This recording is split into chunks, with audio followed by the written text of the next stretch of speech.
Prayer. Yeah. Mira Luna, please lead a prayer. Okay, in the name of the Father, the Son, Holy Spirit. Amen. Amen. Amen. So, good morning guys, once again. Morning, ma'am. Okay, before you sit down, kindly please pick a paper under your desk and throw it on the garbage. Okay, very good. Please sit down properly as I am going to check your attendance. So it seems that everybody is present. Very good. Now, okay. Do you remember our past lesson yesterday? Yeah. Yes. Yes, sir Glenn. What is it? It was about business management, ma'am. Okay, what is business management? Okay, business management is the disciplines devoted to various types of to organizing, planning, and various types of activities. Okay, guys, I have here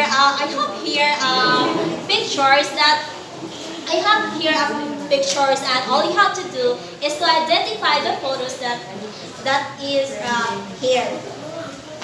Okay, the first picture is Sari Store. next is Gamma Corporation. very good, Gamma Food Corporation, and the next is What is that? Del Monte Philippines. very good. It is Del Monte Philippines Incorporation. Now from the photos that you have showed, that I have showed, what is the common characteristic that is applicable to all? Yes, Ma'am Hazel. Corporation.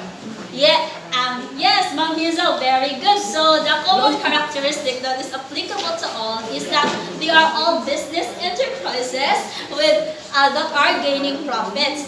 Now, from the photos that you are showing today, what do you think is our topic for this morning?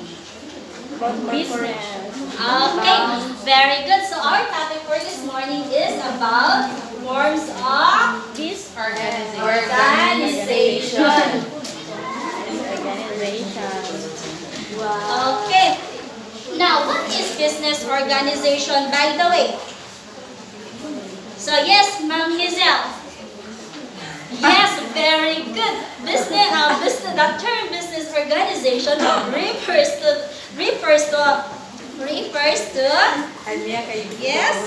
refers to how business are structured and how those structures help them meet their goals.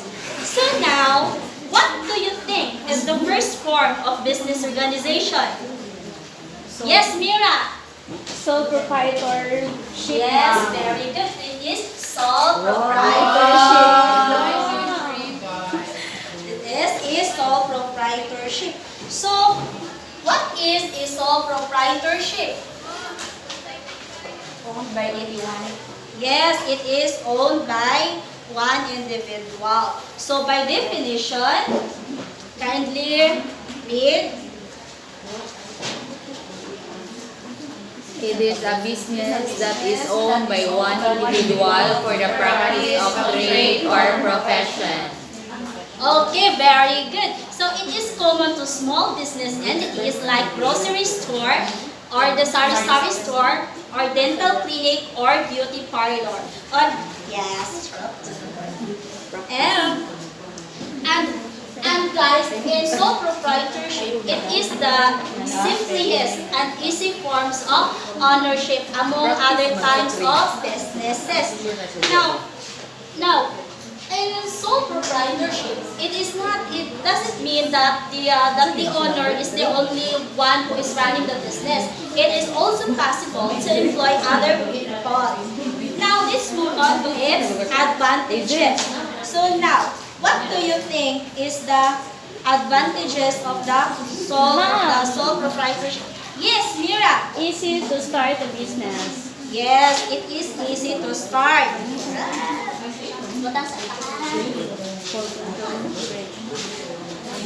It is easy to start.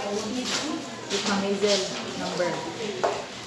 It is easy to start because the decision making is solely in the hands of the owner, and it is simplest and least costly forms of ownership. Now, For our next advantages, what do you think is the advantages of the sole proprietorship? Yes, Chibra. Yes, the disadvantage is difficulty in raising capital. The advantage is a full control of operations. We advantage. Disadvantage. Okay. Full control of the operation. If the owner has a new strategy or management style, he can implement it right away because the decision making is solely in the hands of the owner. Now, what do you think is the next advantages of a sole proprietorship? Yes, Chira. Full control. Yes, the Full control profit of is operations. okay, very good, Chibra. The profit is all profits go directly in the hands of the owner. Are you okay? Okay. Okay, after paying all the obligations of the owner, such as her liability, so the owner can enjoy all the profits by himself. Now, class, these are just some of the advantages of the sole proprietorship. Now, let's move on to its disadvantages. Okay, I will just paste it here. Here. Okay. What? Okay. From the word disadvantages, what do you think is the advantages of being a sole proprietorship? Yes. Yes. Yes, Anna. Yes.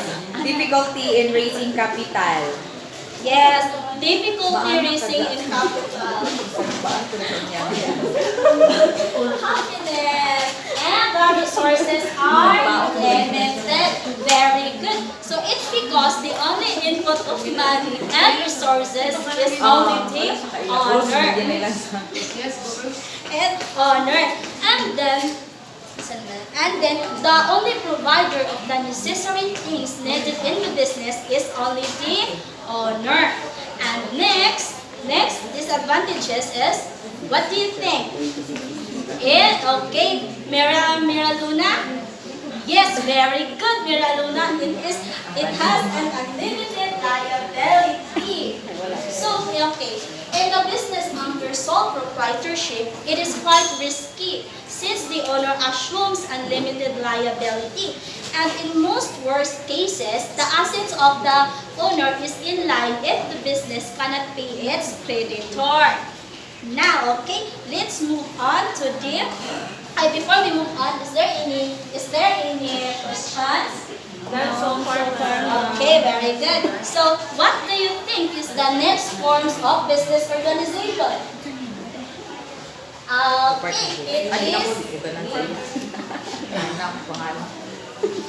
It is partnership. Okay, partnership. Okay, I will just paste it here. Okay. Okay, partnership. So, what is business partnership? Anybody? This is owned by individuals. Yes, it is owned by 2 or more individuals. So, can you please read? Yes, Mira. Yes, Anna.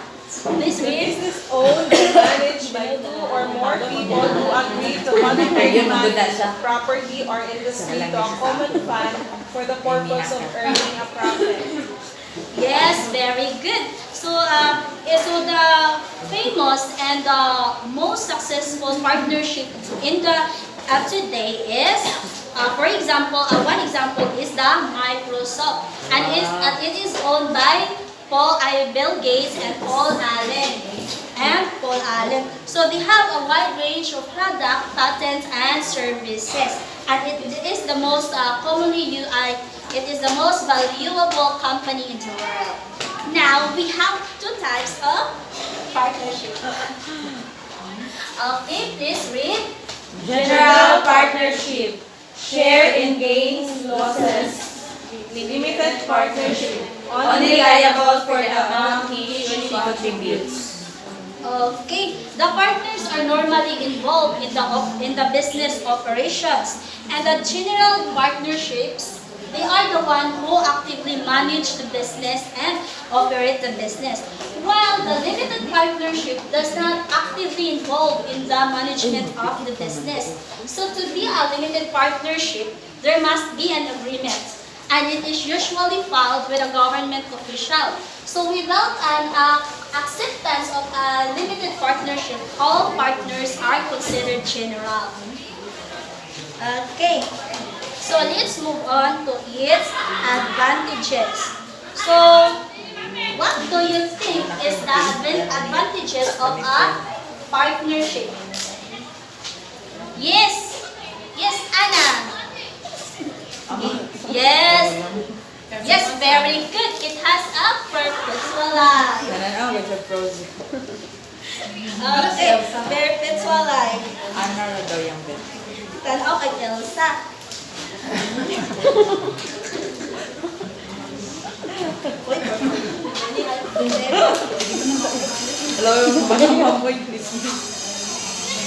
Okay. Nagtanaw kay Elsa. So, in partnership, the one advantages of a partnership is, There are more. yes, Mira? There are more strength contribution of each partner. Yes, very good. It has an increased potential from two or more partners. Yes, very good. So there is more infusion of knowledge and skills from two or more partnership, because when the strength of individual is combined, so there are a higher rate of success. So next advantages will be, yes, Mira.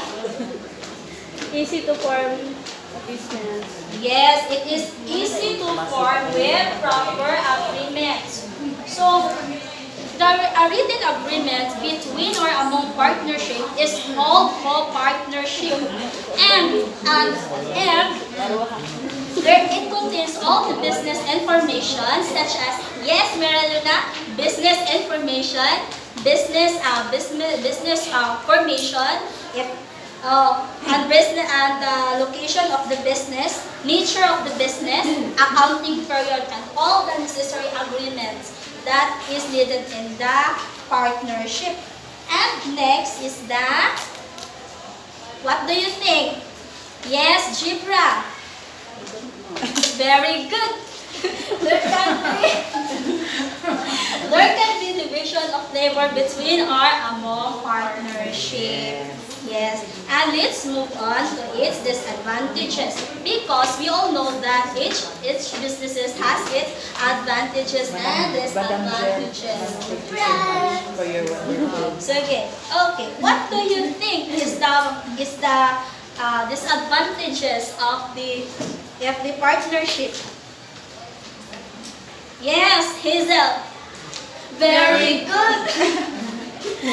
High possibility of dispute and conflict between partnership. So disagreement between or among partnership can lead to a dissolution or withdrawal of the investment of the partnership. And in most cases, if the general partnership withdraw his investment, so there can be a dissolution. But when a limited partnership pull out his investment, it doesn't mean that the business will go directly in dissolution. And then next will be, yes, Jibra. Very good. Kaya unlimited liability. Okay. Is there any question? No. Okay, very good. Okay, now what do you think is the third forms of business organization? Yes, girly. Yes, girly? Okay, very good. What do you think is the third business forms, is the next forms of business organization? Corporation. Yes, very good. Corporation. Corporation. Okay, I will just paste it. Paste. Okay, there. And then, and what is a corporation? Yes, Mira. Okay. Good. Very good. So, by definition, corporation is a Business created as formal legal entity, separate and distinct from its owner.